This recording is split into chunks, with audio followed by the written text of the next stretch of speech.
Halo, perkenalkan nama saya Albesta Purba dengan NIM D1B020127, Prodi Agribisnis kelas G, mata kuliah Ekonomi Sumber Daya Manusia, yang diampu oleh Ibu Dr. Insinyur Wahyuni, MP. Di sini saya akan membawakan Desa Tanjung Jabung Timur.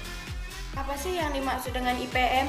IPM menjelaskan bagaimana penduduk dapat mengakses hasil pembangunan dalam memperoleh pendapatan dan kesehatan, pendidikan, dan sebagainya. Apa aja manfaat IPM? IPM merupakan indikator penting untuk mengukur keberhasilan dalam upaya membangun kualitas hidup manusia atau masyarakat penduduk. IPM dapat menentukan peringkat atau level pembangunan suatu wilayah atau negara. Bagi Indonesia, IPM merupakan data strategis karena selain sebagai ukuran kinerja pemerintah, IPM juga digunakan sebagai salah satu alaktor penentuan dana alokasi umum atau DAUD. Dimensi sumber daya manusia meliputi jumlah, komposisi, karakteristik atau kualitas, dan persebaran penduduk. Bila rasio ketergantungan tinggi, artinya banyak penduduk usia tidak produktif.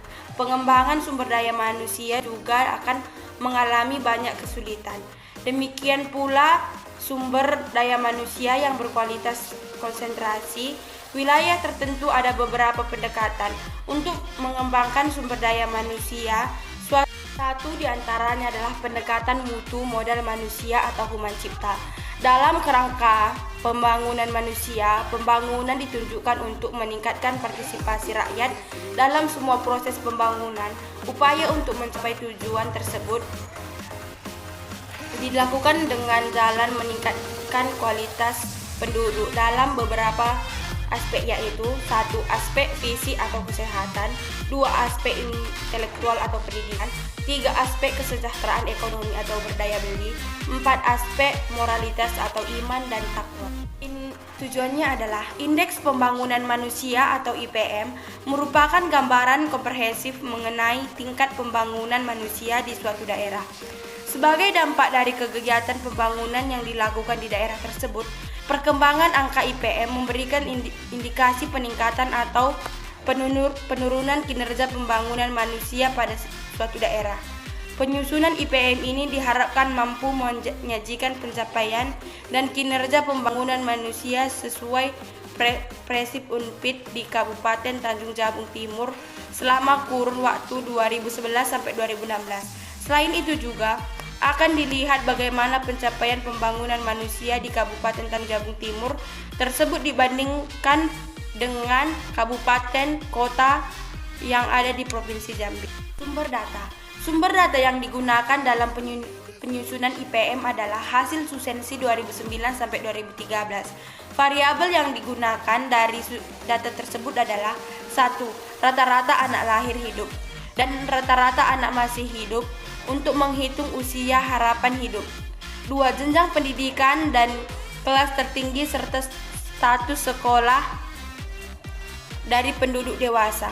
3. Kemampuan baca tulis penduduk usia 15 tahun ke atas. 4. Pengeluaran rata-rata per kapita per bulan. 5. Data lain sebagai perlengkapan atau perbandingan, sedangkan standar yang dipakai sebagai acuan untuk menyusun indeks menggunakan standar yang digunakan dibuat BPS dengan pertimbangan supaya angka-angka kabupaten atau kota konsisten dengan angka Kabupaten Tanjung Jabung Timur yang telah disusun BPS. Pengetahuan dan standar hidup layak. Komponen hidup usia diukur dengan angka harapan hidup. Komponen pengetahuan diukur dengan angka melek huruf penduduk usia 15 tahun ke atas, diolah dari hasil Susensi.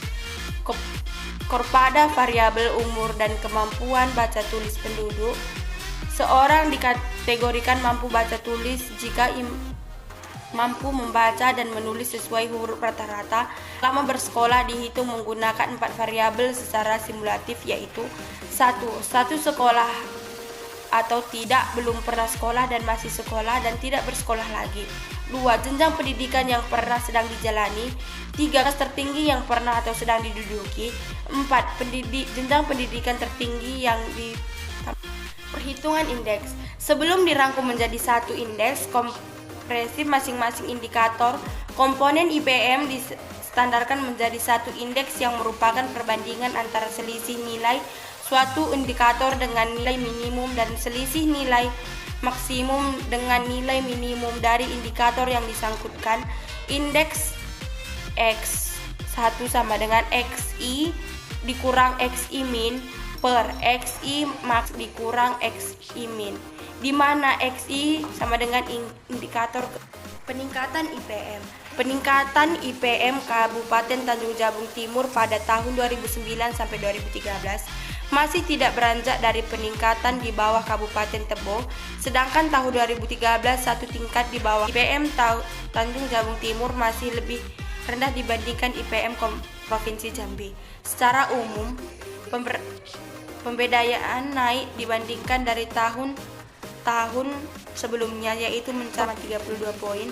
Perbedaan ini berfluktuasi. Ini disebabkan karena perubahan indeks komponen-komponen pembentuk IPM di kabupaten yang juga berfluktuasi. Dapat kita lihat pada tabel 3.3 nilai IPM 2013 dan kenaikannya terhadap IPM. Angka harapan hidup. Angka harapan hidup Kabupaten Tanjung Jabung Timur dalam periode 2009 sampai 2013 terus mengalami peningkatan. Pada tahun 2009, angka harapan hidup Kabupaten Tanjung Jabung Timur menunjukkan angka 70,6 tahun.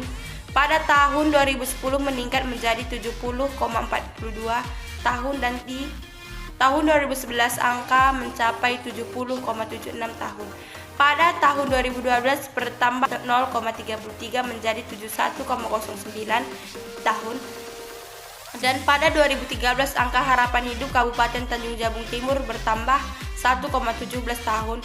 Bila dibandingkan dengan angka harapan hidup Provinsi Jambi, angka harapan hidup Kabupaten Tanjung Jabung Timur masih lebih baik, di mana tahun 2013 angka harapan hidup Provinsi Jambi hanya menunjukkan angka 69,69. Indikator pendidikan. Pada tahun 2013, angka melek huruf Tanjung Jabung Timur mencapai 92,44%, sedangkan angka rata-rata lama bersekolah hanya mencapai 6,53 tahun, yang berarti bahwa rata-rata penduduk di Kabupaten Tanjung Jabung Timur yang berumur 25 tahun ke atas hanya menempati sekolah dasar. Rendahnya angka rata-rata lama bersekolah ini salah satu disebabkan oleh usia penduduk sasarannya yang 25 tahun ke atas, sehingga keadaan ini sebenarnya lebih mencerminkan kondisi pendidikan pada masa lampau. Sebagai bahan perbandingan, bila kita amati variabel pendidikan penduduk secara umum, hasilnya relatif cukup baik, khususnya bagi penduduk usia sekolah 7-18 tahun. Untuk usia 7-12 tahun dan 13-15 tahun, partisipasi sekolah di Kabupaten Tanjung Jabung Timur pada tahun 2013 sudah tinggi, tetapi untuk usia 6-18 tahun bisa dikatakan masih rendah. Angka berkisar 60,81% seperti terlihat pada Hal ini dimungkinkan karena keberhasilan program pendidikan dasar 9 tahun serta ke program bantuan operasional sekolah yang memberikan pendidikan gratis. Beda tingkat sekolah dasar dan sekolah lanjutan tingkat pertama khusus di Tanjung Jabung Timur. Sekian yang dapat saya sampaikan. Terima kasih. Jika ada salah kata yang saya ucapkan, saya mohon maaf.